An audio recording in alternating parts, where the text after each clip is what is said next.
The gods have accepted the sacrifice, the curse is lifted, and the village is safe. But at what cost? My wife Nala, she is gone. Nala's sacrifice will be remembered for generations. She gave her life to save her son and our village. We must honor her memory. Father, where is mother? Why isn't she coming back? Tunde, my son, your mother is with the spirits now. She did what she had to do to keep you safe. She loved you more than anything.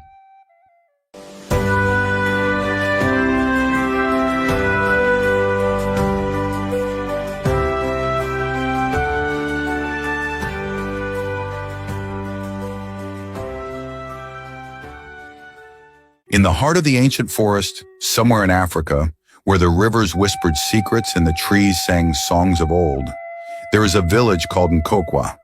It was a place of harmony where the people lived in unity with nature and each other. But as with all things in life, peace was not meant to last forever. Now there was a woman named Nala who was sitting outside her hut weaving a basket. She hums softly as her 8-year-old son Tunde runs up to her, curiously and breathlessly. Mother, I saw a deer in the forest. It was so close I could almost touch it. The forest is full of wonders, my son. But remember, we must always respect the creatures that live there. They are under the protection of Aja, the spirit of the forest. Can I go back and see it again? Please, mother. Not now, Tunde. The night is falling and the forest can be dangerous in the dark. Come, help me with the basket. Tunde reluctantly sits beside his mother, helping her with the basket as they talk. Do you think Aya would ever let me ride a deer, mother? Perhaps in your dreams, my son. But remember, the spirits are not to be trifled with. They watch over us, but they can also bring great harm if angered. Oba. Nala's husband returned from the farm carrying a bundle of firewood. He sets it down and kisses Nala on the forehead. How is my family this evening? We are well, Oba. Tunde wants to ride a deer, can you imagine? A warrior in the making. But listen to your mother, Tunde. The forest is not a place to wander alone, especially at night. He went in to take a shower, then came out to discuss with his wife, Nala. Nala, I must speak with Chief Bayo tonight. There have been strange omens in the sky. The elders are concerned. Strange omens? What do you mean? The moon was red last night, and the river flowed backward for a moment. The gods may be trying to tell us something. Oh my God. Go speak with the chief. I will prepare our meal. Oba left immediately, and he walked through the village toward Chief Bayo's compound. The mood shifts from peaceful to tense. Though the village was at peace, the signs in the sky and on the earth foretold a coming storm. The gods were restless, and the balance of Nkokwa was about to be tested. My brothers, you have seen the signs as I have. The gods are displeased, but we do not yet know why. We must seek the guidance of Eralu, our priestess, to understand what must be done. But what could we have done to anger the gods? We have offered our sacrifices and lived in harmony with the land. Perhaps it is a test to see if we are still worthy of the gods' protection. Whatever the reason, we cannot wait for misfortune to strike. Oba, go and fetch Eralu. We must consult the oracle. Oba nods and quickly leaves the compound. He walks through the village, the tension palpable. He arrives at the sacred grove where Eralu resides. The air is thick with incense, and the sound of chanting can be heard in the distance. Meridlu, the chief summons you. The village is in need of your wisdom. The gods have been whispering to me, Oba. I feared this moment would come. Come, let us go to the oracle. They walk back to the chief's compound together. The elders make way for Eralu as she approaches the oracle, a large stone tablet engraved with ancient symbols. She kneels before it and begins to chant. O great Orunmila, god of wisdom and destiny, reveal to us the will of the gods. Why do they send these omens? What must we do to appease them? As Eralu was chanting, the flames of the fire suddenly roared higher, and the symbols on the oracle glowed with an eerie light. The elders exchanged nervous glances. Eralu closed her eyes, listening intently. The gods demand a great sacrifice. The balance of our village has been disturbed by a transgression. a child born under the sign of Ogun has angered the gods. A child. But how could a child bring such wrath upon us? The child is marked by destiny, but his birth has disrupted the order. The gods require his life to restore the balance. The elders murmur in fear and disbelief. Then, Oba steps forward, his face pale. Who is this child, Erelu? Tunde, son of Nala and Oba. He must be sacrificed, or the village will suffer the gods' wrath. Oba staggers back. His world crumbled around him. No, this cannot be. Tunde is just a boy, innocent and full of life. Chief Bayo responded to Oba. The gods have spoken, Oba. If we do not act, the village may be destroyed. There must be another way. Erelu, please, isn't there something else we can do? Tunde is my only son. The gods are firm in their demand, Oba, but I will consult the spirits once more to see if there is a way to appease them without the sacrifice. Oba nods his head, barely holding back tears. Immediately, he went back home. But Nala was unaware of the events that unfolded in the chief's compound. Nala was preparing the evening meal when Oba returned home. His face wore a mask of despair, and Nala noticed her husband's distress immediately. Oba, what is it? Your face is not looking bright at all. What has happened? Nala, the gods, they demand a sacrifice. A sacrifice? But we have made our offerings. What more could they want? They want Tunde, our son. Shockingly, Nala dropped the bowl she was holding, her heart pounding in her chest. Tunde? No, this cannot be true. Why would the gods want our only son? Erelu says he was born under the sign of Ogun, and his birth has angered the gods. If we do not sacrifice him, the village will be cursed. No, I will not let them take my son. He is just a child. How can the gods be so cruel? That moment, Tunde came back home from the playground, sensing the tension in the room. Mother. Father. What's wrong? Nothing, my son. Everything will be fine. Your father and I just need to talk. Tunde looks up at his parents, confused but trusting them. Oba turns away, unable to meet his son's gaze.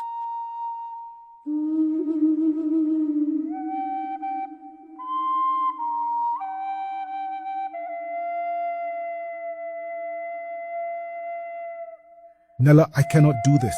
I cannot be the one to take our son's life. Never. And you will not. There must be another way. I will go to the forest and seek the guidance of Aja. Perhaps she will have mercy on us. It is dangerous, Nala. The forest is full of spirits that may not take kindly to your presence. I am a mother, Oba. I will do whatever it takes to protect our child, even if it means facing the spirits themselves. Nala left Tunde with Oba and set out for the forest, her heart heavy with fear, but her resolve unshaken.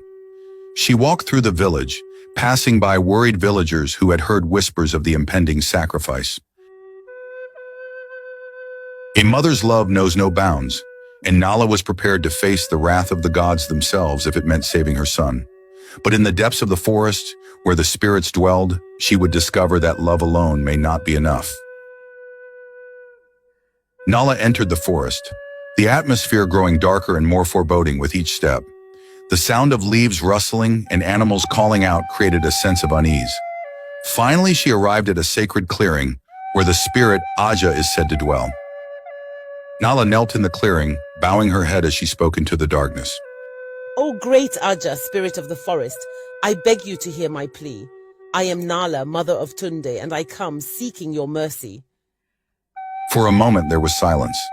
Then the wind picked up, swirling leaves around Nala, as a voice echoed through the trees. Why do you disturb my peace, Nala of Nkokwa?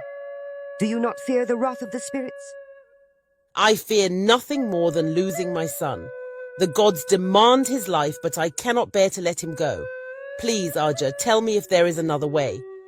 A shimmering figure appears before Nala, taking the form of a woman with leaves and vines woven into her hair. Her eyes are sharp, her expression stern. The gods are not easily swayed, Nala. Your son is marked by destiny, and his sacrifice would restore the balance. But I see the love in your heart, and for that, I will offer you a choice. A choice? Tell me, what must I do? You may take your son's place, Nala, Offer your life in exchange for his, and the gods may be appeased. But know this, once the choice is made, there is no turning back. Your spirit will belong to the forest, and you will never see your son again. Nala's breath caught in her throat. The weight of the decision bore down on her, but her love for Tunde was unwavering. So, she responded, If my life will save my son, then I offer it freely. Take me, Aja, and spare him. Very well, the bargain is made. Aja raised her arms, and the wind howled as the forest seemed to come alive. Vines and roots rose from the ground, wrapping around Nala and pulling her into the earth. She closed her eyes, accepting her fate. And this was the last word of Nala. Goodbye, my son. Then, Nala was consumed by the forest, and her sacrifice was complete. Back in the village, the sky cleared and the ominous signs disappeared. The villagers gathered again in the chief's compound, where Oba stands with Tunda by his side. Erlu entered, wearing a look of relief on her face. The gods have accepted the sacrifice, the curse is lifted, and the village is safe. But at what cost? My wife Nala, she is gone. Nala's sacrifice will be remembered for generations. She gave her life to save her son and our village. We must honor her memory. Father, where is mother? Why isn't she coming back? Tunde, my son, your mother is with the spirits now. She did what she had to do to keep you safe. She loved you more than anything. After the gathering, the villagers went straight to the forest where Nala sacrificed her life and bowed their heads in respect. They found a single golden calabash sitting in the clearing, which Aja, the spirit of the forest, placed as a symbol of Nala's undying love. The villagers took the calabash back home and placed it by the river like a statue. And from that day on, they went there to honor Nala, including Oba and Tunde. With the gods appeased, the village of Nkokwa returned to its peaceful existence. The villagers go about their daily routines with smiles on their faces. Children play by the river, and the women sing as they work in the fields. The memory of Nala's sacrifice became a guiding light for the people, a reminder of the power of love and the strength of a mother's heart. One day, Oba was standing by the river with Tunde. They both gazed at the water, where a single golden leaf floated by. To them, it was a sign that Nala's spirit was still with them, and at that moment, they were comforted once more. Father, do you think mother is happy where she is now? Yes, Tunde. I believe she is at peace knowing that you are safe and that the village is thriving. She will always watch over us. I miss her so much, I wish I could see her again. And I miss her so much as well, my son. But she lives on in our hearts and in the stories we tell. And one day when you have children of your own, you will tell them of the great sacrifice their grandmother made, just for you to be alive. Tunde nodded his head, wiping away a tear. They turned and walked back toward the village, hand in hand. And so, the story of Nala and the golden calabash was passed down through the generations, a tale of love, sacrifice, and the enduring bond between a mother and her child. She's the star that guides my way.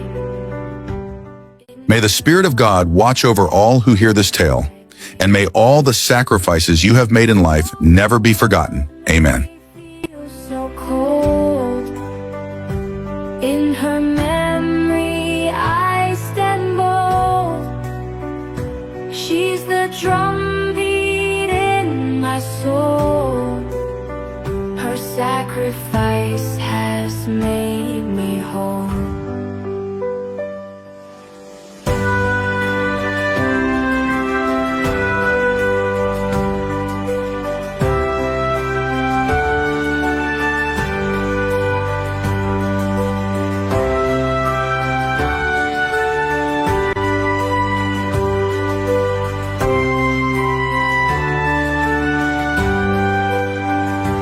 Though the world may feel so cold, in her memory I stand bold. She's the drumbeat in my soul. Her sacrifice has made me whole.